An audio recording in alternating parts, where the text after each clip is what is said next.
early. Now, as a pie, I neglected everything in that pie except the slice that was competition. Looking back,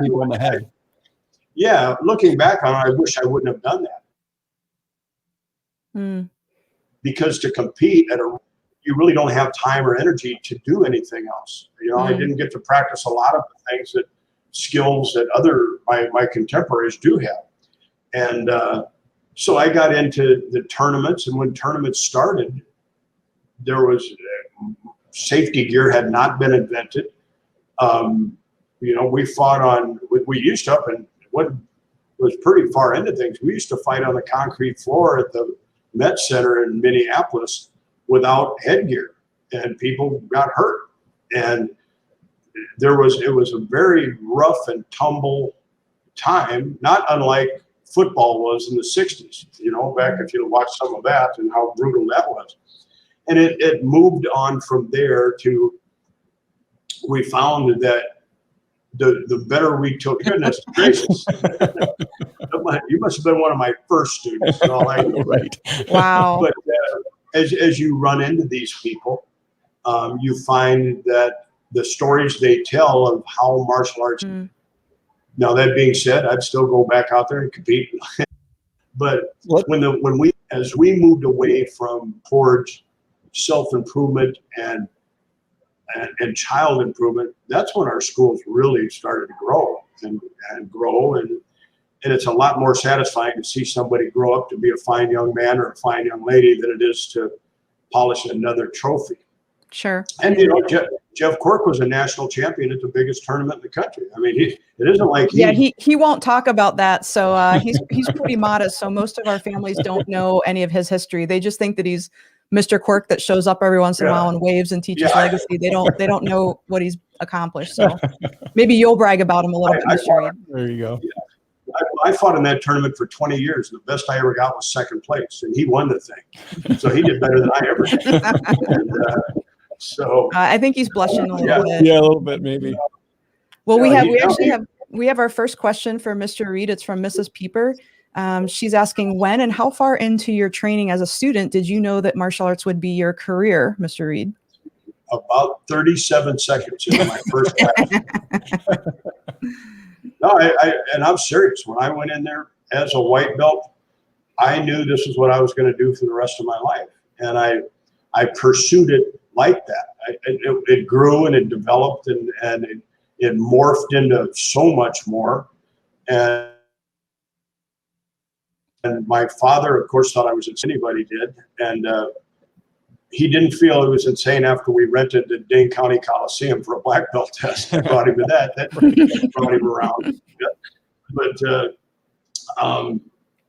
and I've always been in pursuit of knowledge that relates to what we do. And back in the day, it really wasn't that big a deal. Everything kind of comes from the East Coast or the West Coast.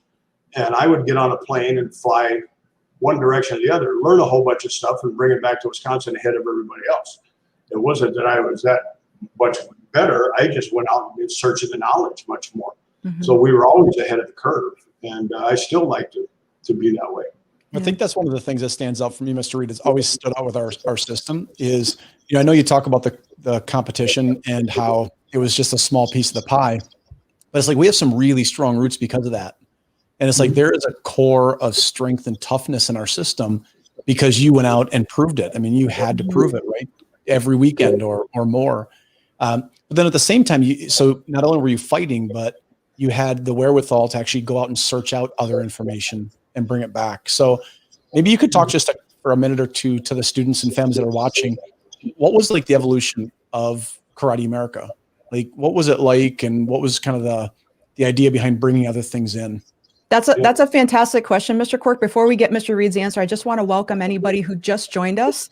We are live here with Mr. Randy Reid, the founder of our Karate America system, martial arts pioneer, leader, legend. It's a real pleasure and an honor to have him on the stream tonight. And for any of you watching, I know, we usually get some comments and some questions for our guests. So don't hold back. just because it's Mr. Reid, don't be intimidated. Yeah. Please get some questions for him. What would you like to ask him? What are you interested about? He's been in martial arts since before people watching this were even born. If you could ask him anything, what would you ask him? Or if you could say something to the person who actually founded our system and is the reason that we're all here, what would you say? I do want to say that Mr. Reid is he's in Mexico right now. He's out of the country. His internet, every once in a while, there's a little bit of a lag. So if you see a little bit of freeze, that's what that's for. If you are a little bit jealous of Mr. Reid being in the beautiful island of Cozumel, Mexico, let's leave him some island emojis in the comment section, some little palm tree island emojis, and also some black belt emojis too. Oh, we got Mr. Lowenson on the screen. It's great to see you, sir. Hey, how you doing, From sir? Chicago. Great to see you, sir. Awesome. So yeah, please speak to that, Mr. Reid, because I'm anxious to hear your answer too to Mr. Quirk's question. I'm interested. Right. Well, the competition aspect, in hindsight, it took me a while, like it does, to learn. It was really about excellence, and that's what competition brings out of you in excellence. It was about discipline. You have to be, we would, especially when we were kickboxing, those were some heavy training camps we went into. I was fortunate enough to train people who fought for world kickboxing championships. I took people to Europe and all over. We had a lot of really good run at a high level of competition, but it was about excellence and discipline.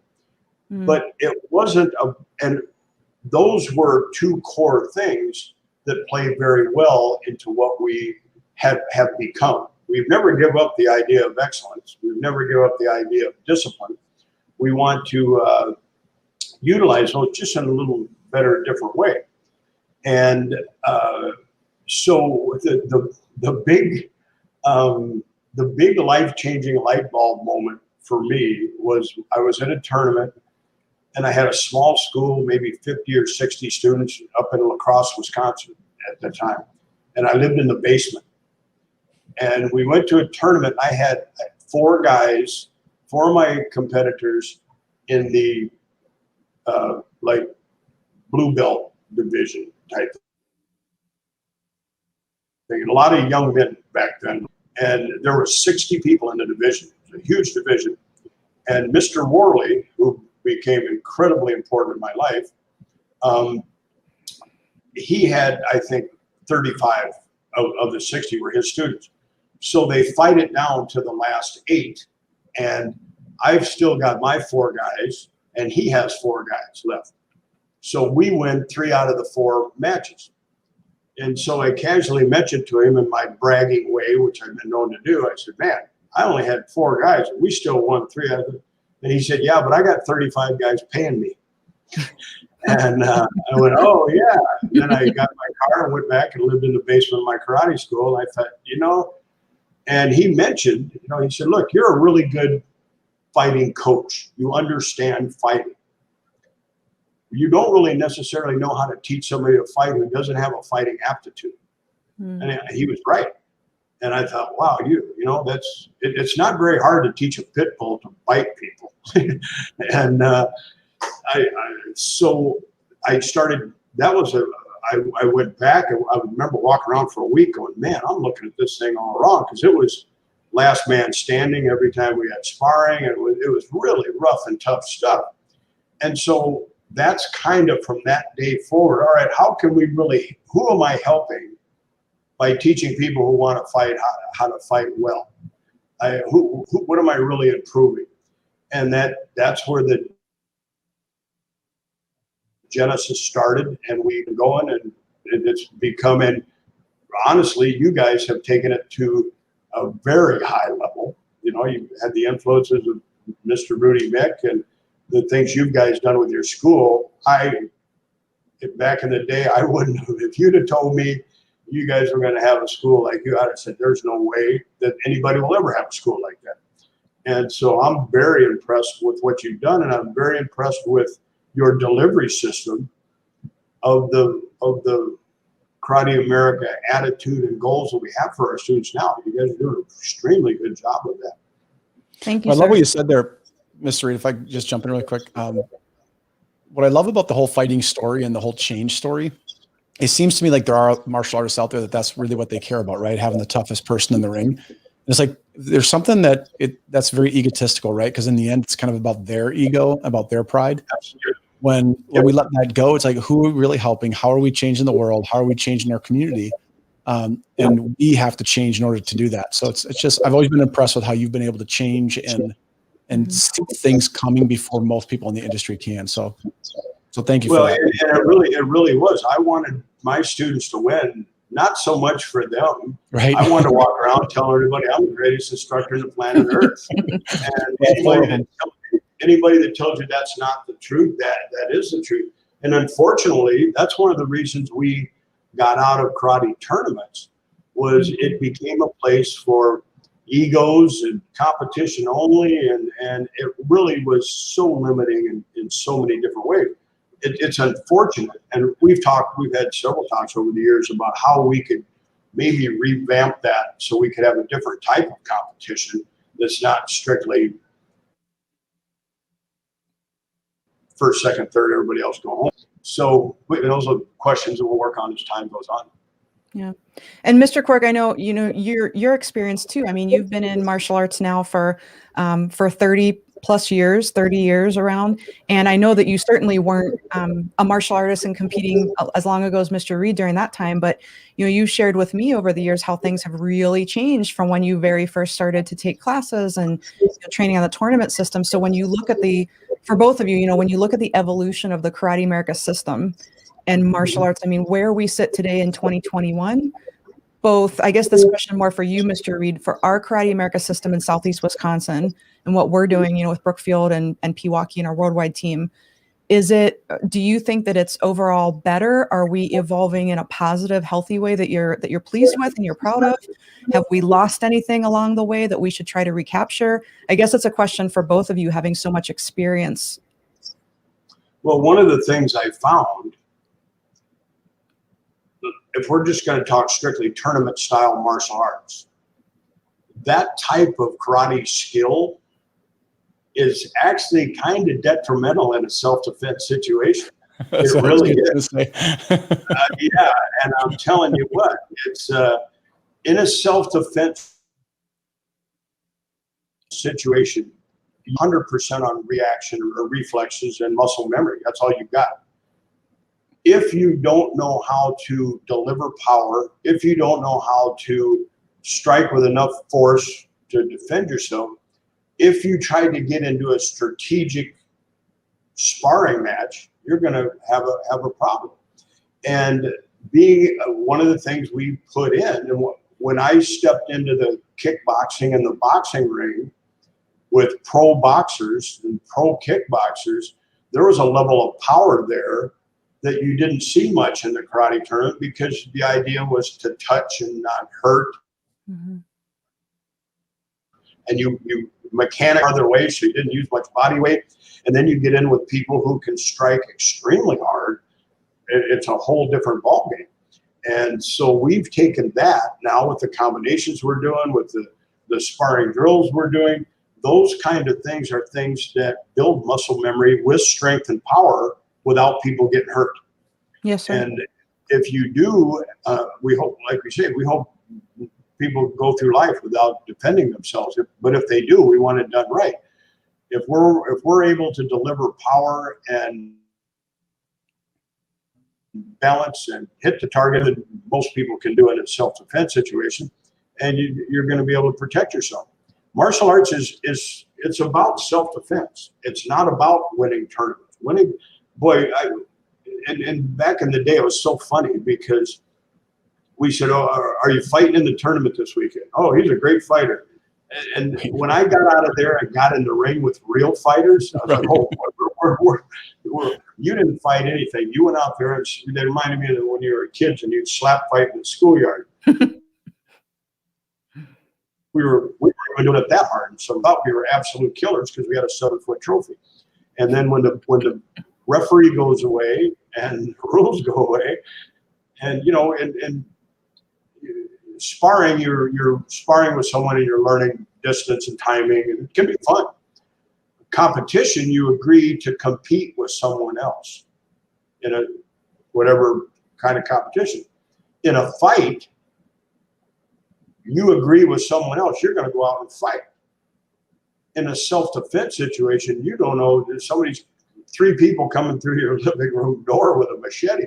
That's a long way from sparring. In a tournament. Right. And so understanding that this stuff isn't designed to go out and play. It's designed that if I ever have to protect myself, my loved ones, you have to be able to deliver and have those skills. Now, while you're developing those skills, the camaraderie in the gym or in the school, being around other people that are challenging themselves, setting high goals for yourself, disciplining yourself in order to do that, showing personal leadership, which is incredibly important in what we do. I tell everybody, every parent, if I had my way, they teach their kids to swim, and they should teach them how to protect themselves. The kind of things that happen in a schoolyard obviously aren't high-level self-defense, but being bullied and picked on and afraid and scared is life-damaging. And if you can alleviate that for a child, I was bullied a lot as a kid. I remember that feeling. I remember that terrified feeling. And being able to alleviate that, it's like being able to give a child a shot, a vaccine against bullying. And they still may get bullied, even end up in a fight. But whoever they get in a fight with, they're going to want to do it twice. So hopefully we can instill in these kids all these great tools, but at the end of the day, they also are able to protect themselves. Yes, sir. Mr. Quirk, anything you wanted to chime in with this too? Because I know you've got some thoughts and a perspective on this that are really valuable as well. I do, and it's interesting because I did come up sparring, and a lot of competition. And in Karate America at that time, is if you weren't winning tournaments like at a high level, you didn't instruct, you weren't going to run a school. I mean, you basically had to be kind of top of the game in order to even be a leader in the organization. And I also, Mr. Reid, I'm holding that balance of sparring isn't fighting, and what you did was a lot tougher than what I did. And at the same time, it was set up such that you had to pretty much be tough in that environment to succeed. And it was really about weeding out people with weak character, right? Whereas now it's shifted, and it's like, how do we actually build character in people? I do love that shift that we've had. We still have that toughness, like I said. We still have that core. Our kids and students, and they kick really hard. They can deliver really strong technique, and at the same time, it's more about character than it is about the punch. So I've seen an evolution that way. So we have another question from Mrs. Pieper. I love it, Mrs. Pieper, just jumping in here tonight. Kids are taught to not use self-defense unless they are in a dire situation. Have you ever had to use your self-defense against anyone in a real life situation? Great question, Mrs. Should be how many times, not which. No. Yes. Next question. Well, actually, there was a time when I owned, over the years, a couple different times, I owned nightclubs, restaurant, bars, that type of thing. Kind of did my own bouncing work, and there, as you're growing up young, sometimes things happen. But what I've seen over the years, you can probably avoid 99.99999% of something getting physical. If you want to do it, or if you are motivated, or your anger level, you make that choice to turn it into a physical deal. And over the years, there's been times when I probably didn't restrain myself as much as I should have. But you're young, you're in your 20s, and you're young and dumb, and hopefully we've outgrown that sort of stuff. But in our business, we had some, when you're in that nightclub environment, you have people in there that aren't there to have fun. They're there to, maybe they're overly intoxicated, or they're causing trouble, and people can get hurt if you don't handle the situation. So then you have to go in. And that's another level of discipline, and it's another level of skill. When you have the ability to control situations, you kind of get to pick the level of response. If you're scared and you don't have any tools, that's how people get hurt people, because they're scared.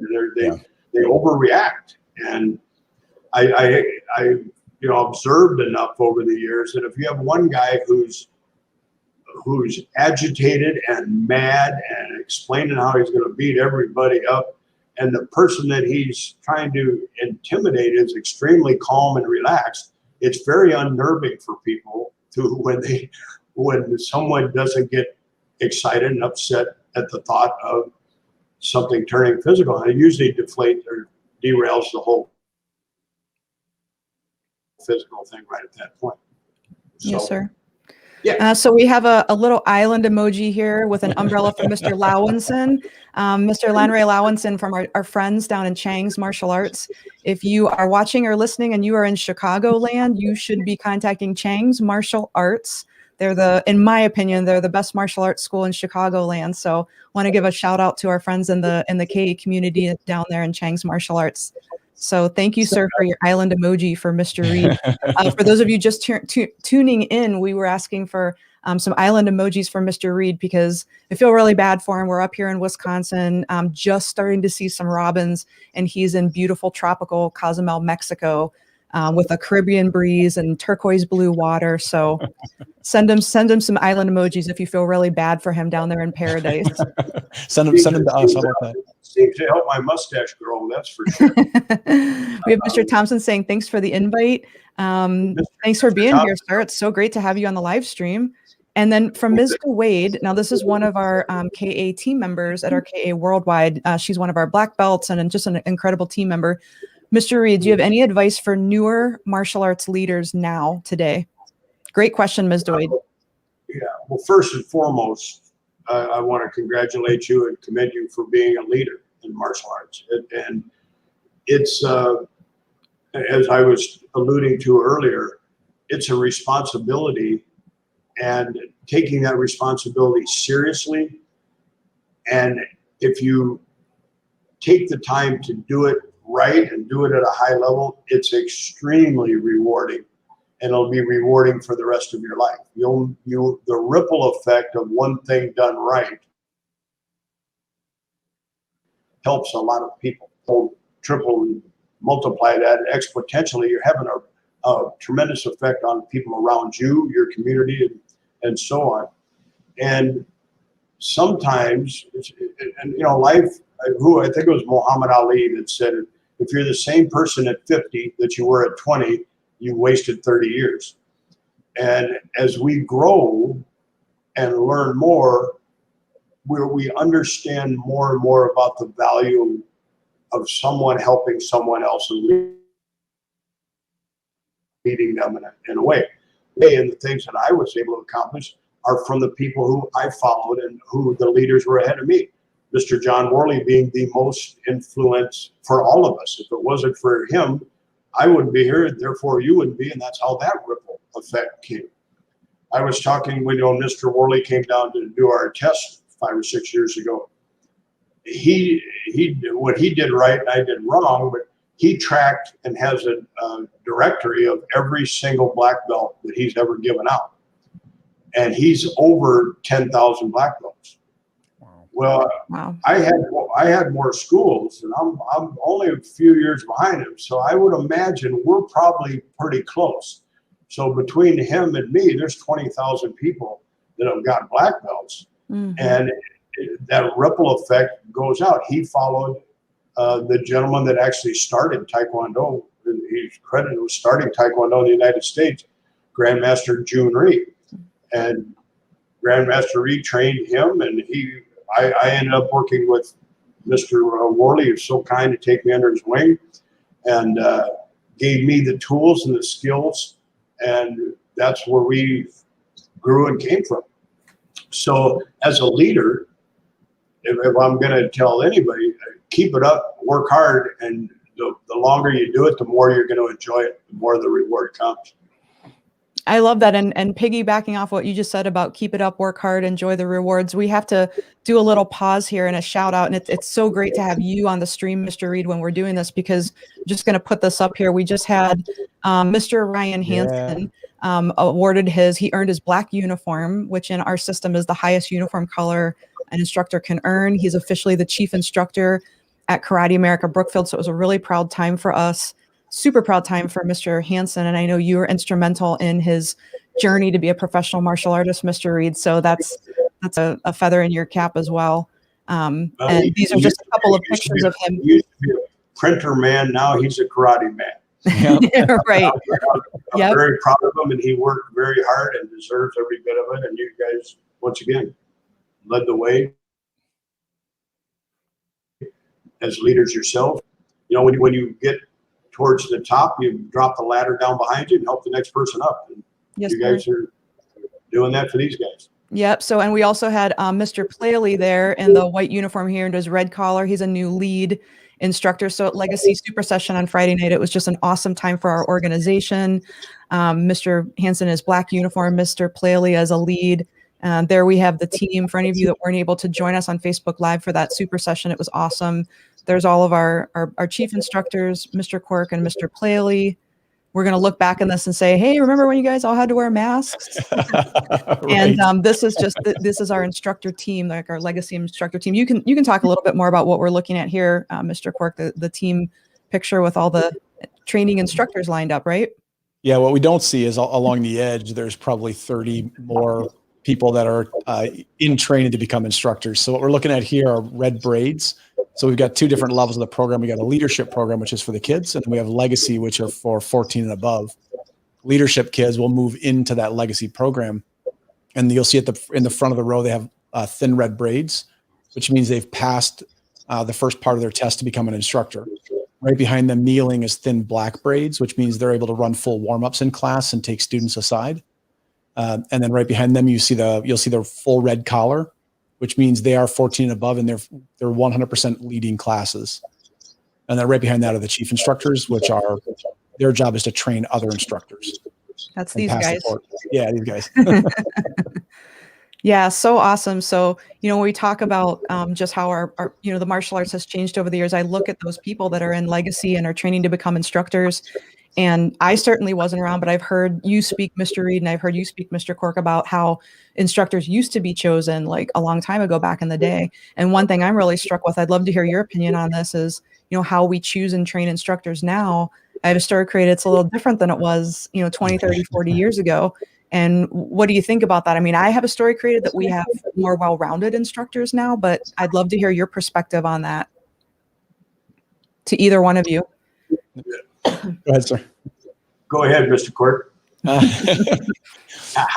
It's interesting because it used to be you had to be a black belt. You had to be a black belt and you had to be winning tournaments and competing at a high level to be able to teach. And what we found is that sometimes the black belts don't make the best instructors. Right. So we've gone through this interesting journey of you don't have to be a black belt to teach. So we are targeting now white belts, people that, are just starting with the program. Do you have what it takes? Are you in purpose? Do you want to influence others around you? And if you do, we can teach you how to teach, and we can teach you the physical martial arts. That's the easy part, right? Teaching the connection and the influencing, being a leader, that's a little bit more difficult. So now don't get me wrong. They've got to be really good at martial arts, and, a gold belt instructor is never going to teach a black belt. So they only teach students below them. But no, we start targeting now. We start targeting everyone. Well, some people have a passion for helping others. They're just naturally doing that. I found, and I really did, that as time went on, I found much more joy in the success of the people under me than I did it myself. It was always so much cooler to see them do well. Yeah. If you follow the NFL, and if you look back on the superstar football players who became coaches, they don't have a very good record as far as coaches. the football coaches that are mostly successful were kind of the hardworking average guy who really had to think and develop his skills and use his brain and understand at a much higher level. And they're the ones who become very good coaches. When we started this rebel of starting to work with people who wanted to teach instead of people who were killers, we had a young lady in Sun Prairie as a 12-year-old. I think she was 13 maybe. If she was 13, she had just turned 13, and she was a gold belt, and we had her teach it with kinder kicker class, or with this 4 and 5-year-olds. And she did a level of teaching that I don't know if I've ever seen any of our people do. It was amazing. Now she's a black belt. Her dad's a black belt. She's a black belt. Her sister's on her way to be a black. But I stood there in utter amazement the way she handled that class, the way she taught. It was just stunning. And as I sat there and realized, well, I just blew about 50 years of teaching, and I didn't have to be out there doing this because I am. Really wouldn't allow anybody out. They matched my perceived idea of an instructor. And so once again, I always take it for granted that we're high-level martial artists. That's just a given. I don't think, maybe we should talk about it more. I've seen the quality level of martial arts skill all over the world. You guys are as good as anything walking the planet, any karate school, any place. Better than most, actually. And so we take that as a given. So if that's the base, then what grows from there? Be able to take someone who has a desire and a want to help and guide other people and give them that path. My new thing that I'm so excited about is, and once again, they learn over the years, if you take a child, I don't care how old they are, and you let them begin to teach and get in front of other people and start to look at themselves as leaders, not look at themselves as a leader again. These kids are going to grow up as leaders. They're going to turn into teenagers, and they're going to have an opportunity to make choices, good choices and bad choices. And if they look at themselves as a leader, if their self-esteem is through the roof, if they take pride in themselves, they're just going to make better choices. That's what leaders do. And that's what really, really, really excites me. I studied the, this is what happens when you get old. The Army, West Point. There's a book called The West Point Way. And you go to West Point for 4 years. We take about 4 years to get to be a black belt. When they graduate, they're on the parade ground in their uniforms, and they look sharp and they look crisp. We look the same way the night when our people graduate. When you read the book, it's all about the things we talk about: leadership, responsibility, getting things done. The difference is they charge $300,000 for those 3 years. And we can put these, if a parent can put their child through a program that's similar to that, because we're really not that far off. It's amazing. And I took a lot of pride in really realizing what we're doing with these kids in compared to what this high level, over 100-year-old institution is doing. We're right there on their heels. And I think the more that we work to develop leaders as part of their training, as part of martial arts, that's the greatest self-defense skill in the planet Earth. Confidence and high levels of self-esteem. We lose a lot more people for a lot more reasons than physical violence. And if we can help these kids and people grow up and make considerably better choices, man, we're doing some good stuff. That really gets me going. Absolutely. And I think what you're saying, Mr. Reid, if any of you are listening or watching right now, if you are parents, grandparents, family members of martial arts students, let us know in the comments how the martial arts have impacted your kids' lives, your grandkids' lives. If you want to say a thank you or a shout out to Mr. Reid, you got him here on the live stream, somebody who's founded the system that's made Karate America possible for us in Brookfield, Pewaukee, worldwide, and really all over Wisconsin. We have a Facebook user here. Sorry, ma'am, I don't have your name. Said, I would like to thank Mr. Reid, the founder, and Mr. Quirk for continuing the amazing Karate America. I am a proud grandma of a second-degree black belt, and he's not stopping anytime soon. He loves and lives Karate America. Palm tree emoji, black belt emoji. I love it. Love it. Awesome, ma'am. Mr. Lowenson from Chicago is saying, thank you, Mr. Reid, Mr. and Mrs. Quirk, for all your mentorship. I'm very grateful for our first meeting at Mitchell International Airport, Mr. Reid. He was coming from one karate tournament. I was coming from another event. We kind of looked at each other. I saw a karate patch he saw by, and next thing you know, we started talking. He's a great friend. He'll be down here next month for we do a martial arts event each year down here in Cozumel. So I had to come down 6 months early to make sure the ice cubes were cold. Hey, but I like to practice, so. Yeah, his wonderful wife and Excellent. son will be with him, and we'll have some fun when he gets to the island. So another Facebook user, sorry, I don't have your name, sir, ma'am, Mr. Reid, thank you for everything you've done and continue to do through your leadership and your example, sir. So yeah, I think you have quite a number of grateful families in the southeastern Wisconsin. And now, with our virtual program, we have students in New York City, Minnesota, Virginia, Washington, D.C., Ohio, doing the Karate America martial arts virtually. So your reach is just growing and growing with each day. Well, it's interesting on that note. I mean, I think, Mr. Reid, I'd be interested to hear from you what percentage. So pretty much anybody in the state of Wisconsin, at least the Madison area, has their roots tied back to you.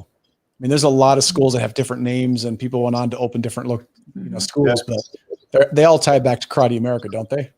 Yeah, no, Yep. we got it wrapped up pretty tight from that part of it. But I think it's important for people to see. Yeah. Pretty much any school you see, or most of the schools in Wisconsin you see, even though they're different names, they came from Mr. Reid at some Right. point. If you or your family's life has been changed at all by martial arts and you've passed through Wisconsin, you most likely owe that to Mr. Reid. So this is the guy. We have him on the live stream tonight for a big thank you. Mr. Orlop, one of our dads, is saying, building confidence and courage in my girls has been huge. We're still working on discipline. Wink emoji. So what were you going to say, Mr. Reid? Well, and I have been blessed and so lucky to have gone through. If I get hit by a bus tomorrow, I got to live my life as a martial artist. You don't have to get up early in the morning. You don't work too late. You get to work in your pajamas and barefoot. It's a really good career if you can get it. And I have a chance to travel the world to see and interact with all kinds of martial arts and martial arts schools. And I've said this before, you guys are on a premium level with what you've accomplished in your area. People ask me all the time, every week, who's doing it best right now? And I always mention you two guys. And I mean it. I'm so proud of you. And we're seeing how you got from, let's call it average, to premium, one of the top martial arts schools in the country, if not the top. It was done through discipline. It was done through leadership. It was done through effort. It was done through all the things that we want to share with our students. And if you use all those tools at a high level, you get success at the level you guys are doing now. And it's a great inspiration for everybody else. And, I lit a match and got the barn going, but you guys burned it down. You've got, Jeff the New up in Appleton's doing fantastic. Absolutely. Matt Schaefer's doing fantastic. Don Weidman's doing. We've got a group of people who have taken this so far beyond what I was able to accomplish as an instructor and a school owner. And you guys have stepped up. And now, I mean, look at what an impressive man Mr. Hansen is. Where's he going to go? and the kids that are coming up on you, what is this going to look like 20 years from now? And it's exciting to watch the whole thing continue to evolve, and knowing that it's a positive thing, and it's just neat to be a part of it. I never really felt like the leader of this thing. I always thought I was part of the team, and I was always very proud of most everybody on the team. We had a few that over the years, but that's just the way it goes. But I always looked at this thing as a team, and boy, the team has really done me well, and I'm extremely proud to still be a part of it. Thank you, sir. I think we feel the same way. I think we feel. You want me to tear up and start crying? I think we feel the same way, sir. And it's for us watching our team and just how they flourish and how hard they work. And I mean, our community is what it is because of this team. I mean, even through facing COVID and the team at Brookfield and how they kept the community tight and kept providing service and value to people. Mr. Kozlowski and Pewaukee and our new virtual worldwide team. The worldwide team is pushing in a different direction than I ever thought we would ever go. Yeah. I mean, who would have thought martial arts was going to be going virtual, right? But well, speaking of, we have a Facebook user. Sorry, ma'am or sir, can't see your name. Any thoughts to open up Karate America studios outside of Wisconsin? Does virtual participation, Ms. DeWade, are you listening? Does virtual participation outside of Wisconsin influence these decisions? We are so grateful to Karate America. Our two boys participated in the Pewaukee Karate America program for 2 to 3 years. We moved 2 years ago. My son had a boy tease him when we moved, but he was brave to stand up to him because of his confidence due to the Karate America program. That is giving me all the feels. I love that. Yes. And if you want to, Ms. DeWade, if you want to reach out to this Facebook user, maybe you can see, I can't see the name through the StreamYard. But yes, we would love to have you in our virtual program, your son's in our virtual program. We have many families actually that have moved out of state to Ohio, Pennsylvania, Florida, Texas, Minnesota, who are now training in the Karate America program with the Karate America curriculum and experience. And they're doing it in our worldwide program virtually. So 110%, please reach out to our virtual team. If you want to put your name in the comments, Ms. DeWade will be happy to contact you and get you started with that. We would love to have you. Well, and as far as opening other schools, yeah, I mean that is an option that we have too. If there's somebody who is passionate about helping people, influencing people, synergizes with our purpose, we will train people how to teach. We'll open up other schools. Sure. Absolutely. Yeah.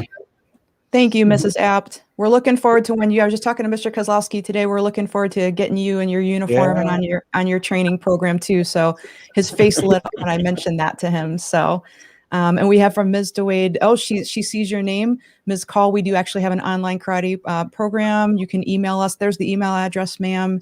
We would absolutely love to have you back 100%. Yeah. This is from Mr. Bingenheimer. Mr. Reid, I just want to give a huge shout out to Mr. Quirk and the Karate America staff. I've watched my daughter learn leadership, the value of hard work, self-growth, and so much more. Thank you. Nice. What an amazing family, by the way. That's a fantastic family. Yeah, absolutely. Yeah. So we're coming to the end of our hour here. Mr. Reid, do you have any closing thoughts, any closing advice? If anybody's watching this right now, can hear your voice, they're considering maybe signing themselves or their kids up for martial arts, whether it's in person or virtual, what advice would you give them? What would you say to them? Well, first off, if you get a chance to move to a Caribbean island, I highly recommend it. They're not going to get me off of this rock for a long time. I'll be down there to join you in May at least, Mr. Reid. Yeah. Well, I think we, if they've listened to this hour with us, I feel very, very, very strongly that this should be a necessity in a child's life. We had a couple of testimonials here of the effect that it's had. And I think parents don't realize how important these traits are that these kids build within themselves.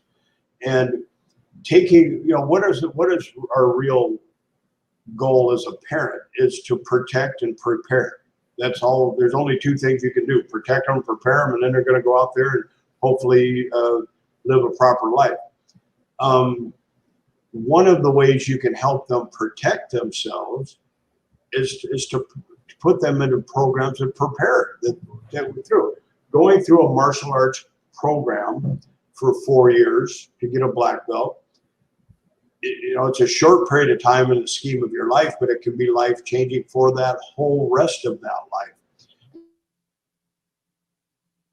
And I think every kid, he falls out of the boat, I think every kid should know how to protect themselves so that he's not intimidated and have his confidence and self-esteem damaged. So I even as a martial artist, this is what I do, is I teach and I love and I do that. So maybe I'm biased, but having observed 50 years of the results of people going through these programs, I know how valuable it is.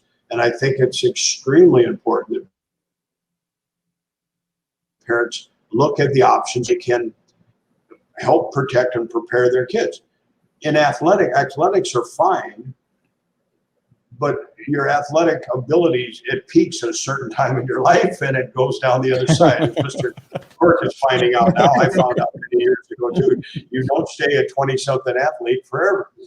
But the things that we teach, learn, and they develop through that course stay with them a lifetime and improve that lifetime. That's my advice. Well, thank you, sir. And I know, Mr. Reid, if anybody watching right now or listening to the recording afterwards or the video afterwards wants to find out more about what you're doing out in the industry, some of the projects that you have going on, you mentioned Cause Talks in May. I know that we have some martial arts school owners that are probably tuning in to watch this. Anything you'd like to promote, or where can they go to find out more about what you're doing? No, I mean, I'm happy on my little island here. I have an organization called Dojo Nation. People want to take a look at that, and then we do our little event down here each year. I'm at the rocking chair age where I can sit back and tell lies and about how good I was and tell stories and then watch you guys continue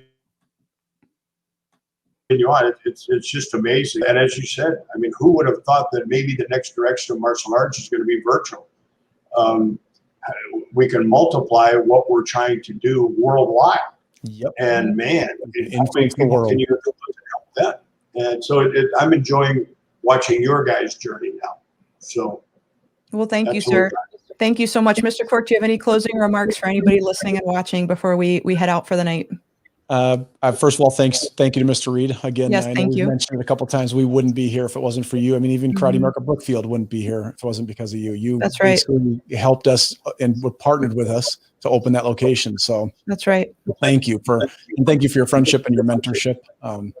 Again, we wouldn't be who we are without you, sir. So thank you. Thanks, guys. We're going to get going here shortly, but before I let you go, I know we've had some inquiries into our time for our live stream. So leave a comment down below. We're trying to accommodate many different people now from different time zones, different work schedules. So tonight we're doing the 8 o'clock Central live stream on Wednesday night. Let us know what you think about that. Some other people were requesting 9 o'clock Central. That worked better. And then we had sort of a peacemaker say, well, what about maybe like 8 o'clock, but on Tuesday nights, so that our virtual worldwide adults can take class, but also watch an earlier live stream for our East Coast hardworking families that need to get kiddos in bed and be up for breakfast the next day. So let me know in the comments. I will go back and read every single comment what your vote is. We are young enough and new enough right now with the live stream where we can be flexible with the night and time. So our 3 options we have right now are go back to Wednesdays at 9, move to Wednesdays at 8, or go to Tuesdays at 8. All of those are Central times. Let me know in the comments. And also on that note, Mrs. Quirk, really quick too. Yes, sir. So we are new with this live stream. So if there's anybody out there that has any experience with video editing and things like that, we are looking for, we're looking for extra help. So yeah, if you can do tech, we want to talk to you. Yes. So please reach out to us if you can do video editing, if you can do social media management, things like that. We are really, really looking to beef up that part of our team and our portfolio. So we'd love to hear from you, or if you have a great referral friend or family member, please, please, please send them our way. So if you want to feel amazing this week, go out and inspire someone to believe in themselves. If you want to feel a little bit of what a martial artist feels every single day, go find somebody, whether you've known them for 40 years or 4 hours, inspire them to believe in themselves. At Karate America, believe in themselves. And I'll see you guys next week. Thank you so much. Have a great night, everybody.